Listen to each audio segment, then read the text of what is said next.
And we are back.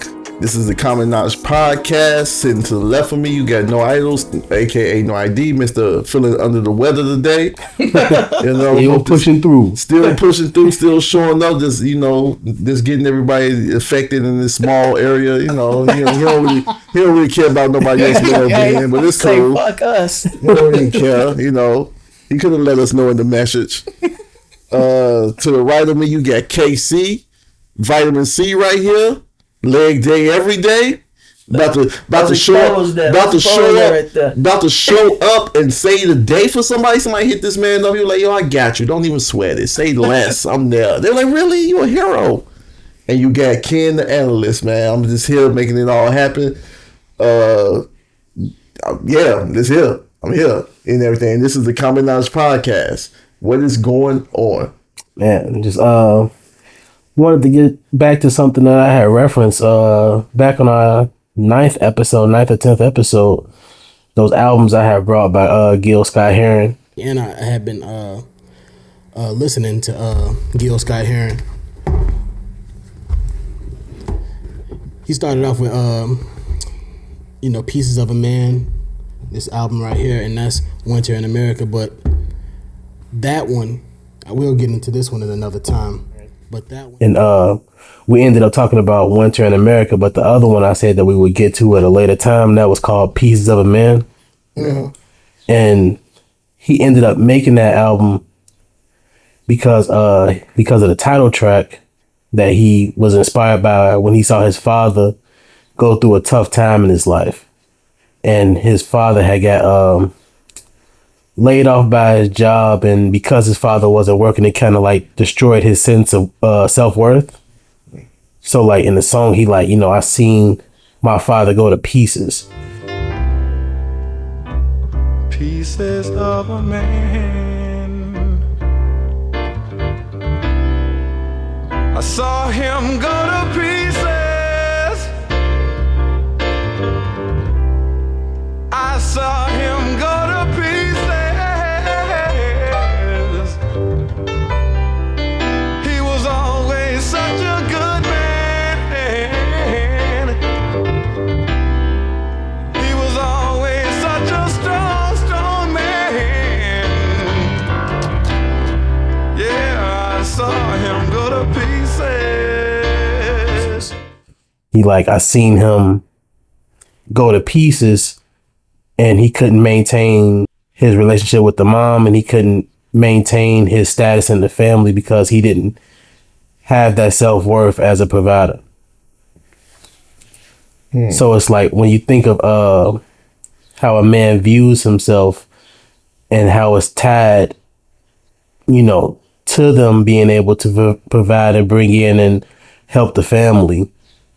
What do you think about how close the link is between how a man feels based on what he's bringing to the table? Oh, when I lose my job, I don't want no coochie. I don't want nothing. It's like, it's crazy how we let these things that really don't matter control so much about how we view ourselves. So when you do lose a job, it literally, what the youngsters say, they talking about aura. A man's aura, it shines. You know what I'm saying? And when you lose something, you lose your ability to make some money. You lose your ability to provide for the people you love. You lose your ability just to go and buy a sandwich. It takes away a lot from you. So I think that link is still relevant today. Yeah. Because back then it was a whole different time period. And that father had all the burdens of stress of society and what society thinks on him, plus the burden and the load of trying to provide for a family. So I think that stuff correlates pretty decently. I know when I think about it, I think a lot of it has a lot to do with like how you say like back in the day, but you got to also think back in the day, providing is also leading. Mm-hmm. So the moment you feel like you can't lead anymore And, you know, you got your wife looking to you to feed the family. You got your kids looking at you to feed. You know, you got your wife looking at you to, you know, bring the bread home, to bring the food home for the cooking. You got the kids looking at you like, hey, you know, are we still going to do this, or how are we going to eat? Then yes, that's a lot tied into the workforce. And then on top of that, in most cases with most men, a lot of people don't know, a lot of families don't know, when you are a blue collar worker, or, you know, you working in this corporation, you are in a submissive mode because you need the money to lead the family and everything. And that kind of eats away at you. Yeah, when you say that, it's crazy when you think about it that way. To have a job, you must submit. And if you don't submit, you lose your job, or you lose your ability to be a leader to your family. Yeah. So you have to obey. So why can't these hoes obey us? Think about that. Yo, real quick, man. I am trying for us to get sponsors, man. I want us to get sponsors. I want us to be kid friendly rated. They ain't gonna never, man. They ain't gonna, man. But the female's not listening. That's gonna be another topic for another episode. But one thing that was funny about Gill Scott when he's telling this story is about him being a son, watching his father break apart, and that always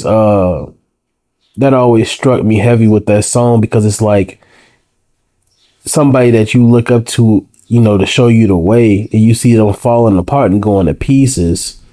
That's got to be scary even for a child. Yeah. Yeah. Because you may look at that person, you know, in most cases, the person that you look up to, you don't want them to fall because they fall. You're getting your inspiration and your your confidence from that person. So when you see your father break, it's like, okay, where do I go from here? What's going to happen now? What's going on? And when you see the trouble in somebody that you look up to, especially somebody as close as your father, that brings trouble to everybody, the whole household. Have you ever seen your father stand on shaky ground? Like, you know, like he was emotionally taxed? My father, I would say, if it was happening, he didn't want me to see it. My father, right now, in real time, he trying to hold strong after a heart attack that happened 3 years ago. It's affecting his ability to earn, because his whole identity was wrapped into CDL work, truck driving.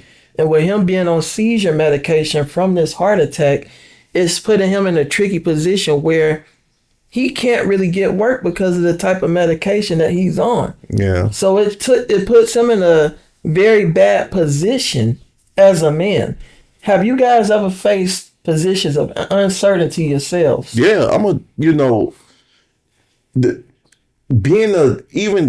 have a medical problem, a medical issue, and your job, you have to even do a job, you have to pass a certain physical. And, if you don't meet all the qualifications, then you just don't get the stuff you need to do the job.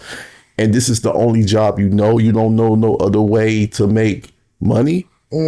That is very scary. And it's very stressful too. Right. And the one more thing I want to add to that is the support is critical, because another thing that a lot of men, what happens to men when they feel like they can't lead anymore, or they feel like they start to feel worthless, they start to get concerned about their significant other, right? So one of the major things that a lot of people feel is like, dang, man, like I can't take care of my girl, then blah, blah, blah. She's going to leave me for somebody that's going to take care of her. She gotta go. If I'm going through something that tough, she gotta go. I say, hey, I'm going to break up with you in advance. Hey, I'm going through something right now. I got to get myself back together. But if she say, no, I want to be there. This is on you. Yeah. You cannot throw this in my face and talk down on me. I try to let you go in advance because I know I'm going through something. I'm going to be stressed out. I don't need any extra burdens of emotion or anything holding me back and putting me in a darker place, because I'm in a dark place right now. Yeah. I'm trying to figure stuff out. Yeah. And if you can't ride in silence, I need you out of the car. Yeah. Yeah, I see like a lot of times like men want to like females be like, why do men seclude themselves when they going through something? It's like, if you're used to me being a strong person, I got to do what I can to get back to me being strong. Mm-hmm. But just to go back to what you were saying, like, have you ever felt uncertainty? Like me having a wife and a family, it's always uncertain when you're dealing with these corporate structures and just having a job and relying on these corporate entities. They don't give a damn about you, and you're easily kicked off and replaced, or you're always in a state of uncertainty. Mm-hmm. Like I remember, like one time I had a job and I went out with a trainer, so they could watch me and see how I'm doing on the job, and they was like, "Oh, you're so careful. You're doing this so careful." I'm like, because everything rides on this. Yeah, everything rides on this. If I make a mistake out here, my whole world is in turmoil and it's upside down. Yeah. And you also got to think, like, this is what we are told and taught to do as young men, right? Mm-hmm. We told and taught, like, yo, get a job, get the money, take care of your family, take care of your kids, lead, pay the bills, be able to take care of yourself and things of that nature. So the moment you can't take care of yourself and things in the way society is now, like things, rent due, car note due, car insurance due, phone bill due, and it gets to a point when you got to start asking for favors or asking for extra time. That is demeaning for a lot of people. Mm-hmm. Like most men or no man, like, I don't want to be in a situation when I got to ask somebody to help me with my rent. No one, that's humiliating, and you got to be. What I definitely know it'll probably humble the mess out of you, but you don't want to put yourself in that position. I go without. In a situation like that, I go without. Like, if somebody offer me something on their own, they willingly go in their pocket and say, "Hey, you want something to eat?" I'm gonna accept that. But I'm not. If I'm hungry, and I'm not gonna run to somebody and say, "Hey, man, I'm going through something right now. Could you get me something to eat?" I just can't do that. I'd rather starve that day, that week, than to put myself in a position where somebody can go. Because I see how people are. You would get something for somebody, ask somebody something, and they run into everybody else telling them, "Hey, KC messed up, man. He just came to me asking for some money. He just said he needed something." And that's real. You don't want to be the gospel of the town. You want to be the gossip of your family. Yeah. Your whole family going to be talking about you. They ain't going to say nothing to you directly, but everybody give you the side. They're like, "Hope you don't ask me for nothing." Yeah. That's just the way that it is. Or then, because another thing that you got to think about is like what type of salary that you fall from, right? When you become a man, you don't want nobody telling you about a McDonald's job. Mm-hmm. Even if it gets to a point where you may have to do it. And shout out to McDonald's. There's nothing wrong with working at McDonald's, but for most people, for most men, there is a certain salary that we feel like that you should have. Yeah, as an adult. It can't sustain you, but McDonald's can't sustain you. Yeah. Like if it paid enough that you could live a life off of it, then it's all good. But usually you can't. And like when you go through turmoil in the workforce, life don't stop for that. If you run into turmoil in the workforce, you can't get a low paying job because you'll never be able to catch up. Because that couldn't sustain your lifestyle anyway. So like you'll never be able to catch up with the bills you gotta do. That's when you come to a point of downsizement. You have to downsize in certain situations. That's why it's important when you do get a raise, you do make more money per year. You have to keep living as if you're making what you made before, because you putting yourself in a very dangerous position when you start to raise up your bill amount, because this money is not guaranteed. You say, "Oh, I got this job. I'm making $1,000 a week. I could get that $1,000 car note. That's only one check." But what if something happens and you lose that? Now what you gonna do? Yeah, like, and you think there's no real protection out here neither, right? Mm-hmm. So you got Like even like the situation that happened with Spirit, right? 17,000 people lost their job out of nowhere. That's 17,000 people that thought they had a job tomorrow. That's 17,000 people that thought that they was going to be taking their girl out. And now you got to double back and be like, we might not be able to go out this week, right? And no one want to be in that position. No one want to be in a position where you got the bread, where you lose your job, and now you can't even, afford to handle some of the promises that you pre-made due to something that happened out of your hands. And the unknown, not the unknown, but the unpredictable didn't happen. Y'all hear that? He said, you promised your girl that you was going to go out. This is why you don't make any promises. Think about that. But one thing about all the people that woke up without a job, like you start hearing the imaginary tow truck. Like, you know what I'm talking about? Like you know what you passed due on that car. No, you're not looking out there. You hear the garbage truck backing up. You didn't fail. You didn't go into that.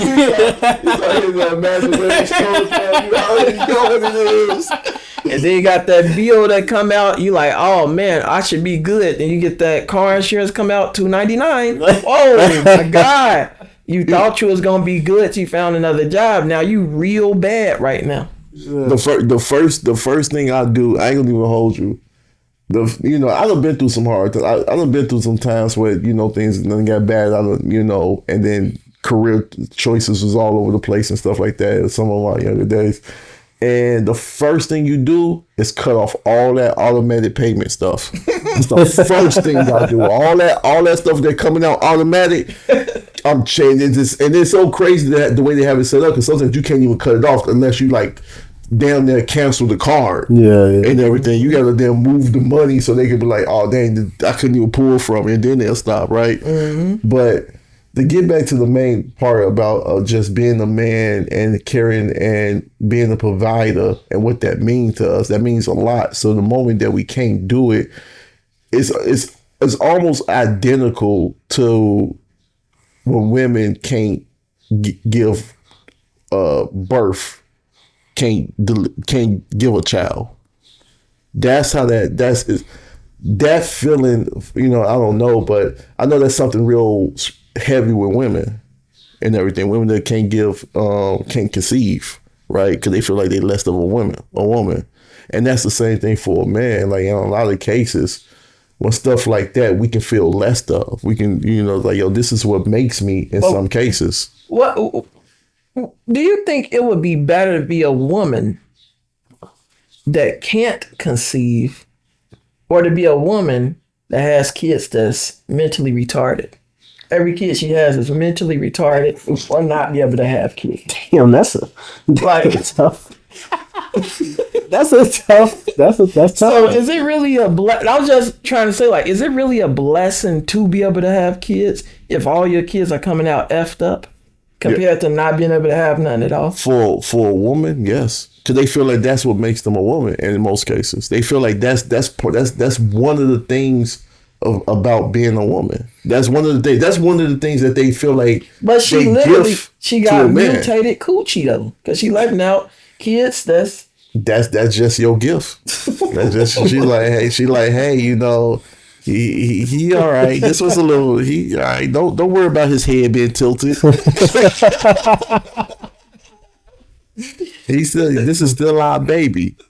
And everything. You don't love him like he was normal. But for a woman, that is very basic. So no matter how that child come out, it's still the simple fact this is something that makes me feel like a woman. So, and then for men, that's why some men get so angry and start being abusive or become alcoholics and stuff like that, or sometimes get jealous of a woman that makes more than them, right? Because that's kind of taken away from a little bit of their stance and their purpose. So that's why some men feel some type of way when they feel like a woman don't need them, right? There's no excuse to get abusive towards a woman. As a man, you need to understand you already got the upper hand when it comes to strength. Unless you dumb enough to date a woman that could whoop you. Yeah. That's on you. I don't know what you was thinking about, brother, but you need to make better choices. Yeah. But like, do you feel like what is something that you feel like, you gain self-worth from? Like, do you feel like your self-worth is just tied to your job? No. My self-worth come from fitness for sure, because I'm able to do a lot of things that a lot of men can't do. And the reactions that I get, like I was at work the other night and I was busting out 700 push-ups in a shift. And I had a woman come from inside the guardhouse. She seen me doing the push. She said, do 10 more, do 10 more. I did 20. She said, oh my God. I'm getting worth off of all types of things. It's not just tied to financially. Yeah. And to be able to enrich men, random men, through my content and help them, coach them through their life. That gives me purpose and good feelings. You know what I'm saying? And, my friendship with you guys, it's also enriching as well. Yeah. Think about that. And to add to that, and that's amazing how you put that, like how it, it's a your self-worth it can't be just financial, right? No, Because it you can be a financially weak man. Mm-hmm. You could be a financial man that's getting distorted because you're weak. Yep. And you might as well, it serves you no purpose. So when you say that, is my fitness, and you say the female that, like, there's three things for what I know. I mean, for what I think. I don't want to say I know that women look for: leadership, protection, finance, right? Right. Provision. Yeah. You can. If you're missing one of those three features and everything, that means you have to overkill on one. So if you're weak, you better be rich. If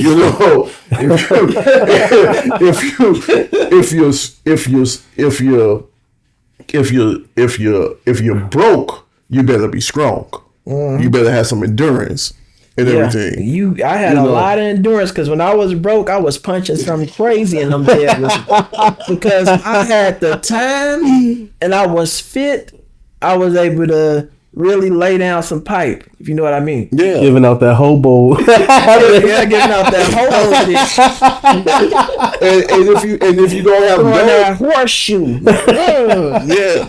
And if you don't have those, if you're not strong or financially, you better be able to give extremely good advice, right? Yeah. So and that's what women look for in all stages of their life. Whether a woman is a corporate woman, from a corporate woman to a regular 9-to-5 woman, those are things that they look for in us. So that's why those three things to us mean so much when we out here and we working and we doing what we doing, because that's one of the things that help keep the foundation up. So if we fall, everything else is fall. You know what's crazy? They say a good leader usually don't get moved up in position to be the boss.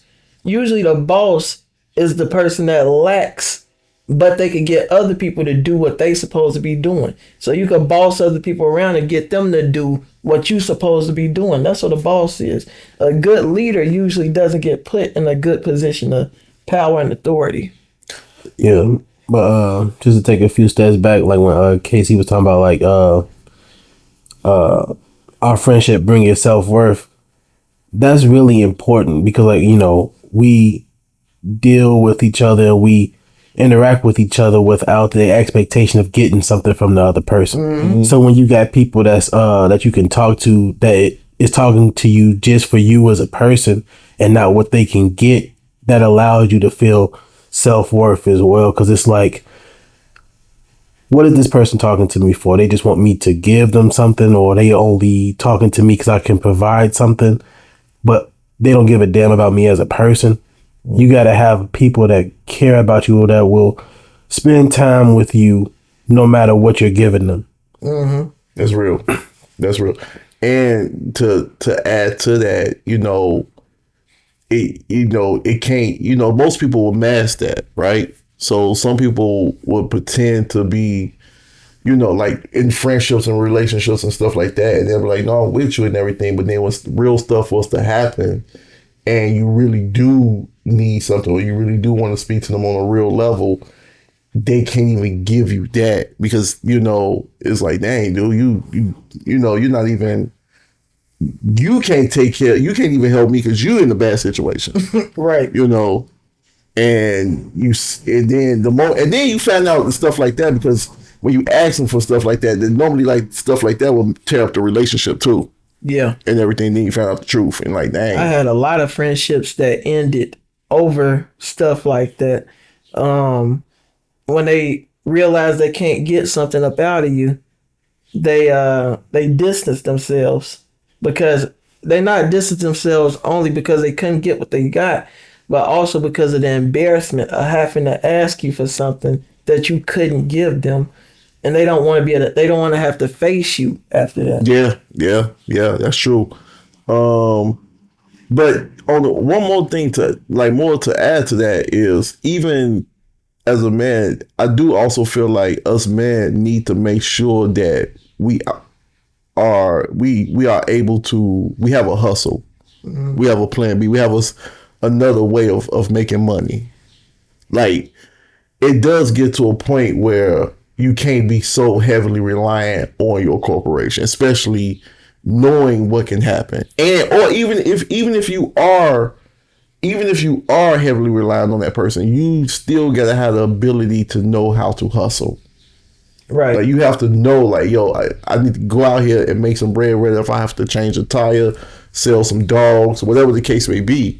You still gotta have that, okay, I'm not just gonna wait for somebody else to pay me. And I think a lot of people fall victim to that.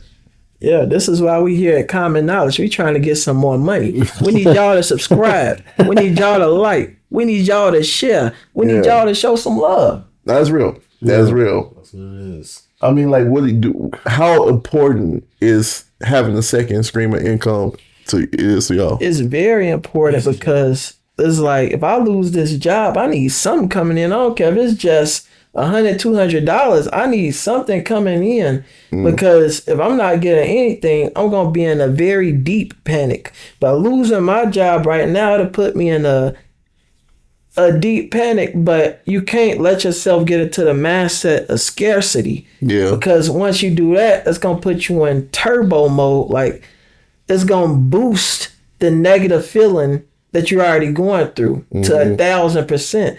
You gotta understand that you could get another job. You're gonna have to take a breather. You might be out of work a week, 2 weeks, 3 weeks, but that does not mean that you will not be able to find another place of employment. And you gotta hold integrity. Like, true story. And this was like this is like when I had graduated out of Lincoln Tech, and I went to go work for Jiffy Lube and everything. I had got fired. At the time, I was working for U-Haul. And I left U-Haul, and because I'm thinking, like, okay, I'm about to be a tech and blah, blah, blah. So I just left. I ain't do it the proper way and all that stuff. You told them to kiss your ass when you walked out? I thought I was doing something with the associates. But I went to Jiffy Lube, and I'll never forget this, but I went there. I was like, they was like, all right, man, you're going to be a porter. You're going to wipe down the windows, get right up the tickets and stuff like that. And towards the end of the night, I'll never forget this, true story. Towards the end of the night, they wanted me to vacuum this carpet, right? Mm-hmm. But they gave me it was like a car vacuum cleaner. So it's like the little hose.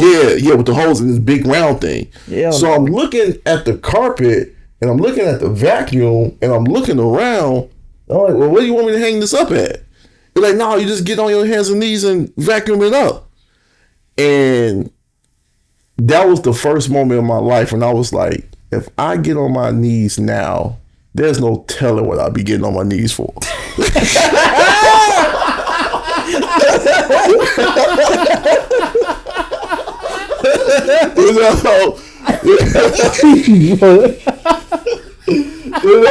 That's no telling. Oh my God. So, and at the time, like, right before that, somebody had told me, right before that, somebody had told me, like, it was so crazy. I was having a conversation with somebody else, like, days or months before, and what the last thing they said to me was, yo, stand for something or fall for anything. Mm-hmm. And that was in the back of my mind.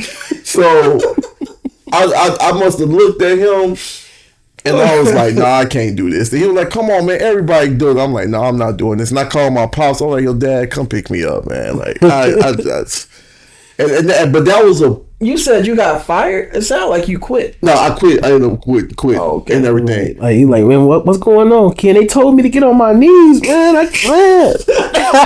But you got to think about that. So when people and when how you say people get into scarcity and stuff, but you also got to keep yourself value. You got to keep your integrity. You got to know your self-worth, and you can't lose that in the midst of those things. And a lot of people lose that part of them in the midst of those things. I would have went to Walmart. I say, hold on real quick. I would have ran to Walmart, grabbed a Bissell.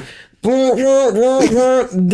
is that easy. Why are we using a shop vac to vacuum a carpet? Yeah. Like, why would you use a shop vac for that? That's not what a shop vac is meant for. Did it have like the little attachment on the top? Yeah. It was like that. He literally, it was that. So it had an attachment on it that so it'd be wider and you could easily go up and down. Yeah, but it was like that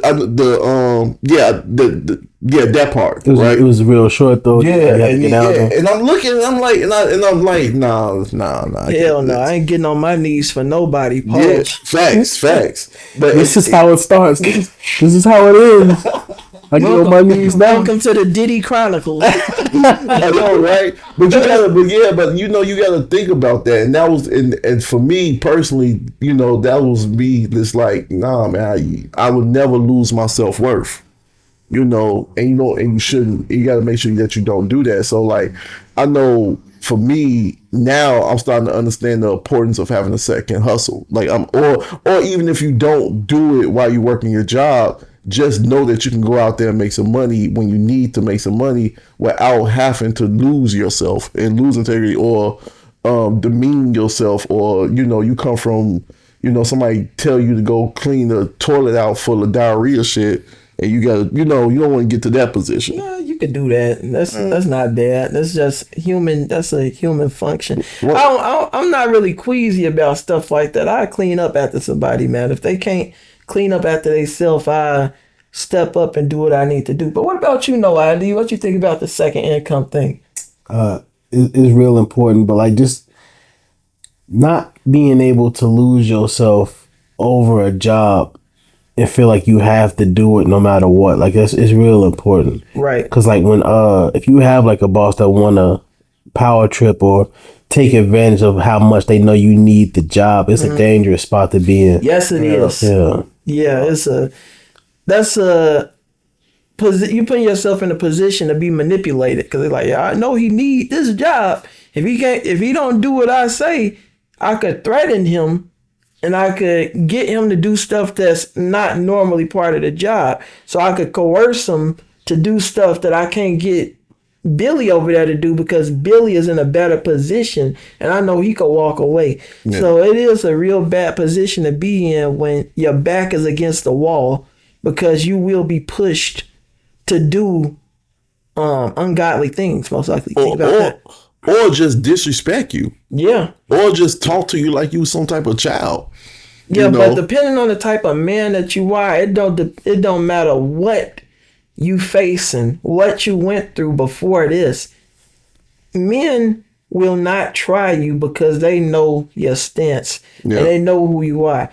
No ID has a magnificent stance, man. This is a man right here. So whenever we out, wherever we go, everybody show this man respect automatically. And that's something very admirable. Yeah. I don't see no problems with No ID, you. I don't get tested in these streets either. I don't get cases. I don't get tested too much now. No. Common knowledge deserves respect. That's what we If you don't show us respect, you don't got common knowledge. You're gonna lose some. But no, you absolutely right. How you carry yourself does play a huge. And Everybody think you be working out hard too. yeah, I know. And they only if they knew. I be working out these thumbs. But you know, that is something I actually learned from the both of y'all. Is the whole stance and how you carry yourself. Like I remember like off mic, man, you had a situation, KC, and you said something that still sticks with me to this day. When you was like, "Yo, when you die, how do you want people to remember you? Do you want people to remember you as like, damn man, yeah, I knew Ken, that lying ass motherfucker," or do you want the people to remember you as a stand up guy? And I remember I was like, damn, that's serious, right? You know, so. How you carry yourself, how you carry your word, how you present yourself matters, and it matters across the board, no matter where you at, whether you out and about or whether you in the office with corporate, and don't let nobody else's position make you feel belittled. Right. Because you just a man just like me. I put on these pants one leg at a time. I put them boxes on first. Think about that. Unless I'm free balling it. It depends on if it's Freaky Friday or not. Think about that. But we all are men. Well, you know, of course we gotta... Come on, I ain't trying to get to all that. But at the end of the day, I'm a man, you a man. You show me respect, I'm going to show you respect. But if you show disrespect, I'm gonna try to get away from you before I have to hurt you. Yeah, but the real question is it very important? When you lose your job, what do you expect your wife or your girl to do when you lose your job? And let's say you're gonna be out for about a year. What do you expect her to do? That ain't my wife no more. She up out the picture. She gone. I don't expect her to stay. Damn. If I know for sure, if I know for sure I'm out of work for a year, it's cooked. I don't expect a woman to take on that burden for a whole year. Like she's picking up and she's taking care of everything for a whole year.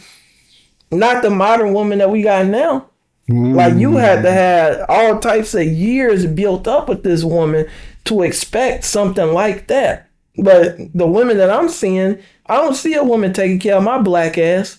I was just keeping it real. Yeah, it's tough because like if you invested that much time, you would expect them to, you know, try to realize like know your character and know what you're trying to get back to. So if they would abandon you at the first sign of trouble, that you know, that's not good. That person should be a wife. It was a star. He was in a coma. The dude from Blindside. He was in a coma for like 2-3 years or something like that. Yeah. He woke up out of coma and his bitch is married to another dude. So his wife, when he went into the coma, he had a wife. He woke up, that wife was married to another man. Oh man. So disloyalty. Yeah, it's kind of like and it's like at the point that you meet your girl and you make her your wife. Mm-hmm. If she used to you being a movie star and you marry her on those terms, and then you're not a movie star no more, you could almost expect to lose her. Yeah. If you cannot keep up the act, if you can't keep up the act of what you use to attract anybody, whether it's a friend, whether it's a girlfriend, wife, anybody, if you met somebody under certain terms and conditions, you are going to be held to that standard. So you think it's fair for a woman to leave a man if he falls on hard times like that? Like you think that's if they did not have a joint relationship where she was opening her purse already and it all fell on him financially, I don't see her sticking around. She's not used to this. You can't be mad at her for not being used to a certain situation. You brought her into a totally different lifestyle. Now you expect her to just step up and be a man and handle business. So you kind of believe in alimony then, right? So you believe in, if I'm rich and I bring you to my rich life, I should uphold that life for you. No, I believe in prenups. Fuck her. Because I asked that because if you feel like that, like, yo, if I'm down, then yeah, you got the right to leave. It's like, no, like you gotta stick Yeah, with but me through alimony this. goes like a man marries a woman for a couple years, and then she say, "Okay, that's been enough time," and she walk away with half of my stuff. I don't believe in that. But if in this marriage I fall on hard times, and you decide you want to walk away with nothing because you don't want to be in the streets, I can't fault you for that. But if you come in to be with me and I'm rich and I'm still up, and you leave for no reason because you want to leave with my bag of money, that's a problem. That's two totally different issues. Yeah, so like I said, like the life you bring your girl into that she used to you maintaining that standard. So that's why I like, but like my situation is like unique because like my wife, she's known me since I was a boy. So like she knew me when I had nothing, then she saw me when I had money, and she knew like she's been with me through my ups and downs. So if I'm down, it's not shocking. So like me, I ride with those I've walked with. Yeah.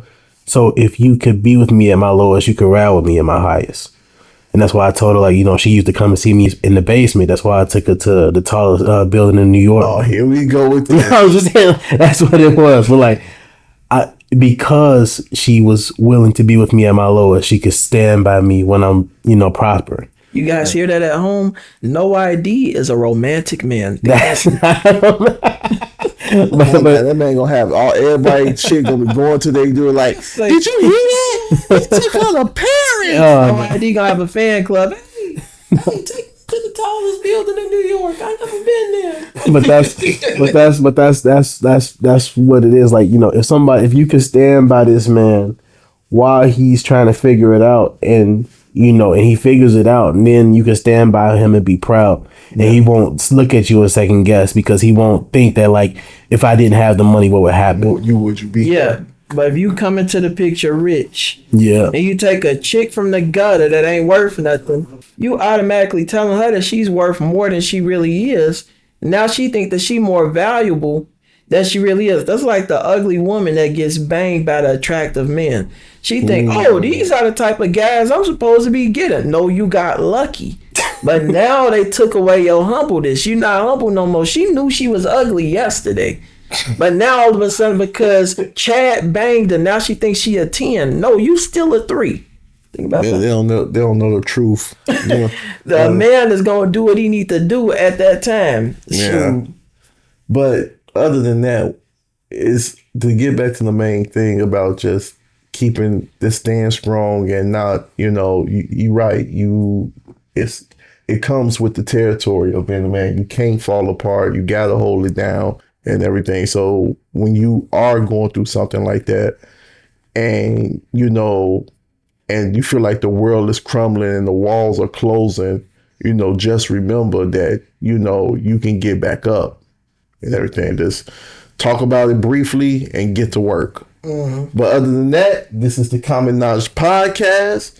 We got No ID over here, aka No Idols, back in the building. We got Big KC. One thing, real quick, I want to give a special shout out to my man Louis, you know, for being such a great supporter, for being for just keeping me on my toes and just letting us know that we're doing a good job. I want to give a shout out to my cousin on my mother's side. I want to give a shout out to my cousin on my father's side. I want to give a shout out to all the love and support that we get every day from the people that do watch our shows when we do drop. Sorry for the wait. We moving around, we changing things, we working on business, we handling business, and we keep in motion. And please continue to support, continue to share, continue to like, continue to subscribe. And look out for our solo content, because we all are putting content out every day. Yeah. Every single day. Why you giving me that look, bro? Give me some time. I'm getting to it, Putting man. out solo content every single day. Shout out to all my subscribers on Facebook and everywhere else. The numbers is getting up. But we all are putting out solo content. So please look out for all of us. Yes. And when we come together, it's a movie. Think about that. Hey, go up. Facts. This is Kommon Knowledge Podcast, and we are out of here.